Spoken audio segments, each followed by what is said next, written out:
今日嚟到海欣雲頂，同大家介紹一下依家新加推嘅兩個會員，叫做海欣天境嚇，唔叫雲頂，叫天境，都係雲頂入邊嘅一個項目，新項目加推嘅17棟，全部南向，景觀係無遮擋㗎，好靚仔嚇，127平方同埋143平方兩個單位。呢個電梯廳嚇，兩梯4房，睇下呢間127方嘅3房2廳1衛。咁其實佢係兩個洗手間嘅，呢度有個洗手間，同埋呢個地方咧結構陽台可以做洗手間嘅，係主人房嘅洗手間。咁呢個中空嘅咧都係一個可以做係房間嘅，呢個結構連板。咁就有1、2、3、4間房，兩個洗手間啦，可以睇下先。陽台係6.3米嘅 ，OK。結構連板一間房唔大，大概有8個方左右。入嚟呢個走廊玄關度，呢個地方都好闊㗎。仲做咗個玄關櫃，30公分左右，一櫃到頂，好靚仔。客廳開間4米啊，跟住呢邊呢個餐廳嘅話咧，可以擺翻張飯台。廚房都好大啊，都有差唔多有8個平方，即係80幾尺咁樣嘅。擺個雙開門雪櫃，再加翻呢個生活露台，都唔細下㗎。可以封個窗佢，咁呢個門如果打開咗嘅話咧，佢係形成咗個南北對流，南向嘅陽台，睇下先，4米開間都好闊啊！跟住個露台景觀嘅話咧，就冇遮擋噶啦。依家呢度12樓，你大概買到12樓咁樣話都係冇問題嘅。跟住呢邊遠景係望到五桂山山頂別墅，景觀越高，即係樓層越高越好嘅。呢間房係呢個露台呢邊連咗一間房嘅，你睇下。房間呢間房擺張1.5米床，仲有3邊位空間6，呢邊仲有個可以擺衣櫃嘅，靚仔。客廳衞生間呢度3段式嘅，外置嘅洗手台，同埋呢個馬桶位。馬桶位稍為細少少，呢個其實可以自己改造一下。淋浴區都唔大，大概都係1.1米左右嘅一個闊度，中規中矩咯，唔算好大呢個洗手間。再睇翻呢邊第二個做咗客房嘅，俾你睇下。呢個房間做咗個榻榻米，擺張1.2米床，跟住空間都 OK 啦，呢度睇落都有大概10個平方左右。入嚟睇下主人房，主人房舒服啲。呢個洗手台可以做咁大，其實做大啲都冇所謂。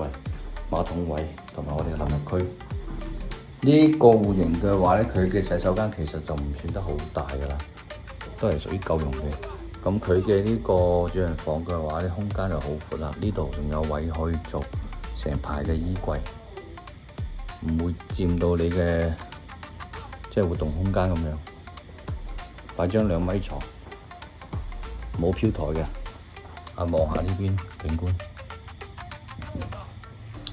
，9000幾蚊嘅單價，127平方，120萬左右就可以入手啦。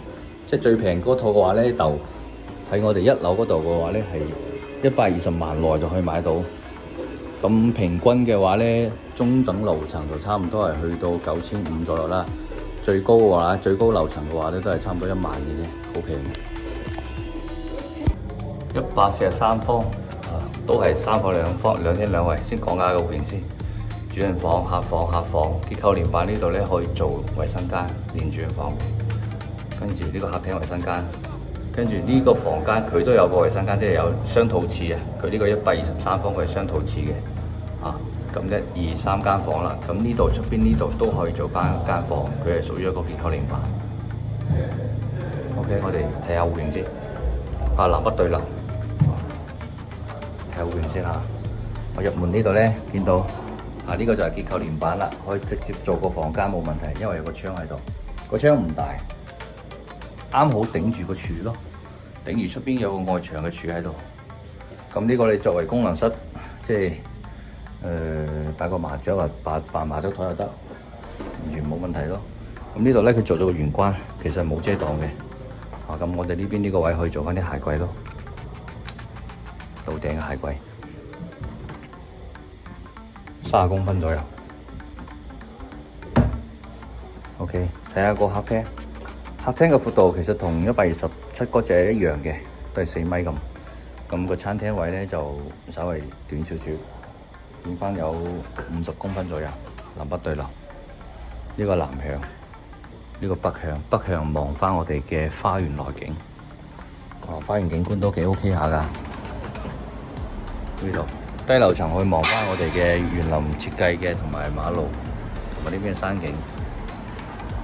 睇個人鍾意咯，呢個景觀都唔算差。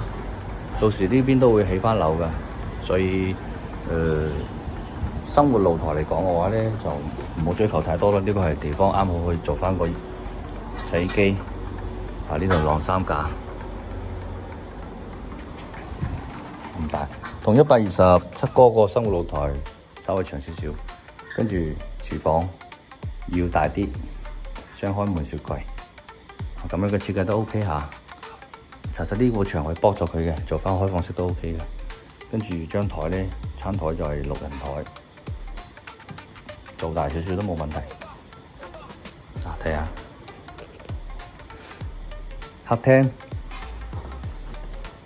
客廳嘅話咧有個亮點就係佢個露台，佢個露台有成7米左右嘅露台嚇，好舒服嚇，可以睇到。景觀望翻嘅都係我哋呢邊南向，不過咧有少少遮擋，因為呢度咧係127平方嗰個戶籍嘅，所以個景觀就望到咁多。嗱，我哋再睇下個睡眠區域先。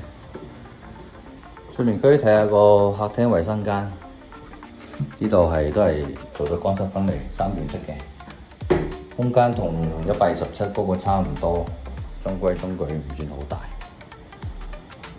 跟住呢度係一個小嘅兒童房咁樣，做個榻榻米。如果兒童房其實做榻榻米係最啱㗎啦，因為多到啲空間出嚟，稍微多啲空間出嚟咁樣。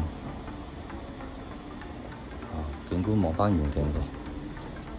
跟住睇下呢間房，呢間房咧佢係有個套廁嘅，啱先講嘅。佢連埋出去嗰個陽台度，呢個可以俾長輩住，活動空間多啲。即係閒時可以行出陽台咁樣，嘆下空氣都冇問題。咁呢個套廁咧，我覺得係比嗰個我哋嘅客廳衞生間大啲嘅，因為佢哋連埋呢個洗手盆做晒入嚟嘅，就唔係隔開嗰種，所以顯得稍微闊啲。馬桶位都唔會挨手踭。OK， 我哋睇翻入邊呢間主人房。主人房入邊呢個位仲做到佢好似玄關位咁樣啊！呢個做水吧台啦，飲水方便啲。睇下個睡眠區先。呢間房嘅話咧，同127嗰個差唔多，咁大個。跟住佢嗰個衣櫃嘅空間就稍微少一啲127呢度開始做嘅，佢就冇辦法，因為呢個實體牆。唔係喎，呢個實呢邊有個實牆喺度嘅。睇下空間咁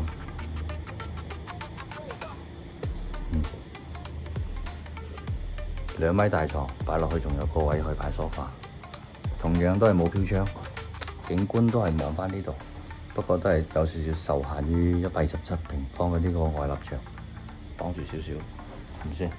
咁睇翻個主人房洗手間就比客廳都要大啲嘅，洗手盆個位都係長翻少少，佢哋有1.2米左右，1.3米左右。跟住馬桶位咧都係闊啲，兩邊都闊啲。唯一遺憾嘅就係淋浴區唔算好大。